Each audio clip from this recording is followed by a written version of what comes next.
సాయిగా ఏమిటండి మీరు మాట్లాడేది? ఏదైనా ఉంటే ప్రెస్ మీట్ పెట్టింది నేను. నువ్వు నన్ను తిట్టాలి గాని చంద్రబాబు నాయుడుకి ఏం సంబంధం రా?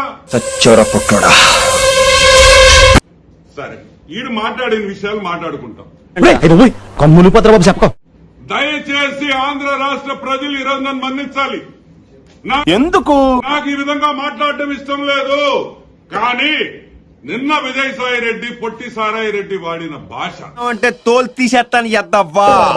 ఇంకొంచెం హైట్ ఉంటే పట్టుకోలేకపోయామో నేను. హైట్ పెరిగే మార్గం అయితే నీ బొట్టి 74 ఏళ్ల ముసలోడు అన్నావు. రే నువ్వేమన్నా 16 ఏళ్ల బాలుడు. ఎత్తుకోవాల్సిన వయసులో నా బుడ్డే నీకన్నా 16 ఏళ్ళు రే అంటే అన్నాడు గాని ఆ ఊహ ఎంత బాగుంది.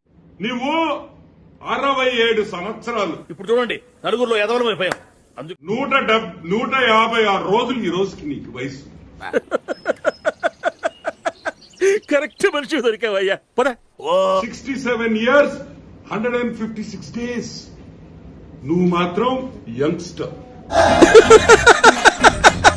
వేసేసాడు, బాగా వేసేసాడు. నువ్వు మాత్రం ఇంటెలిజెంట్, మిగతా వాళ్ళు సెనాయ్. పుసుక్కుని అంత మాట్లాడిసిందేట్రా? క్యాస్ట్ బడ్డీస్ అన్నాడు. అంటే ఏంది? కులం బంధువులు. మంచి మాట మాట్లాడవరా? జఫానా జఫడా? ఏంటది? జఫానా జఫడా? ఒరే నీకన్నా కులం లేనోడివి నువ్వు. ఏమండి, give respect and take respect. మర్యాదగా చెప్తున్నాను, గౌరవం తగ్గించి మాట్లాడొద్దు. ఏం చేస్తావరా? చంపుతావా? నరుకుతావా? ఏం చేస్తావా? నువ్వు ఒక రెడ్డివే కాదు, నీ ముఖ్యమంత్రి ఒక రెడ్డి కాదని అందరూ చెప్తుంటారు. నాకైతే తెలియదు. స్ట్రోక్ మీద స్ట్రోక్. అనవసరంగా ఎదవనైపోయానన్న. మరి అదే నా ఎదవతనంతో పోల్చుకుంటే నీ ఎదవతనం ఒక ఎదవతనం అంట. ఈరోజు మాలాంటి వాళ్ళం బయటకు వచ్చామంటే దానికే గుర్తు పెట్టుకోండి. ఎవరు చూడలేదు కదా, కోళ్ల పందాలు చూసినట్టు చూస్తున్నారు బాబా. పెద్దల సభలో ఉంటూ ట్వీట్లు పెట్టడంలో ఎంత అల్పమైనటువంటి బుద్ధి ఉంటుందో ఈ రాష్ట్ర ప్రజలందరికీ తెలిసినటువంటి అతను నా గురించే మాట్లాడుతున్నాడు. ట్వీట్లు అంత చీప్ గా పెట్టగలిగినటువంటి సాహసం బహుశా రాజకీయ నాయకుల్లో ఈ దేశంలో ఎవరికి లేదు, ఆయనకు మాత్రమే ఉంది. మరొక రావు గారు, మీరేమనుకోనంటే మిమ్మల్ని ఒక విషయం అడగొచ్చా? అడగండి. ఫీల్ అవ్వకూడదు, అడగండి. మనసులో పెట్టుకోకూడదు. అడగండి సార్. మీకు కొంచెం నోటితో ఎక్కువండి.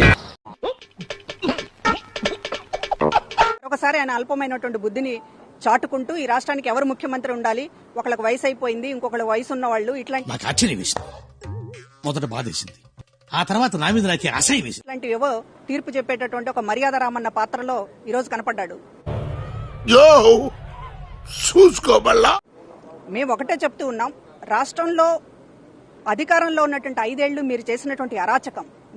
నువ్వు అడగాల కదా నన్ను బేసిక్ ఎయిర్ హోస్టెస్లు, రిసెప్షనిస్ట్లు అడిగే ఈ హోటల్ మేనేజ్మెంట్ క్వశ్చన్లు. మీరు చేసినటువంటి అవినీతి, మాఫియాలను పెంచి పోషించినటువంటి పద్ధతిలో ప్రజలకి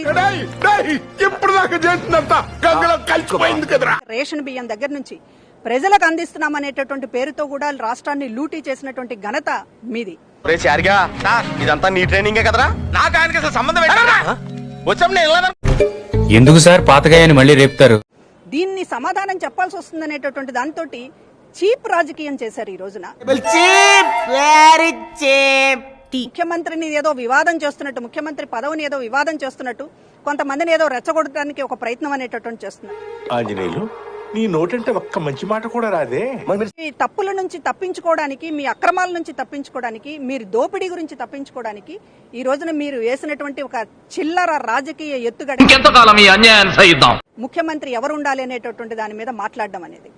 మీరు సలహాదారు పాత్ర పోషించాలి అనుకుంటే వైఎస్ఆర్ కాంగ్రెస్ పార్టీకి సలహా ఇవ్వండి. జగన్మోహన్ రెడ్డికి సలహా ఇవ్వండి. ఎందుకంటే జగన్మోహన్ రెడ్డి పనికిరాడు నాయకుడిగా అని ప్రజలు తీర్పు చెప్పారు. సరిపోయింది, హీరో విలన్ కొట్టుకుని కమెడీని చంపేసినట్టు నా మీద పడతారండి. చూడటం కాదండి, మీరు చెయ్యాలంతే.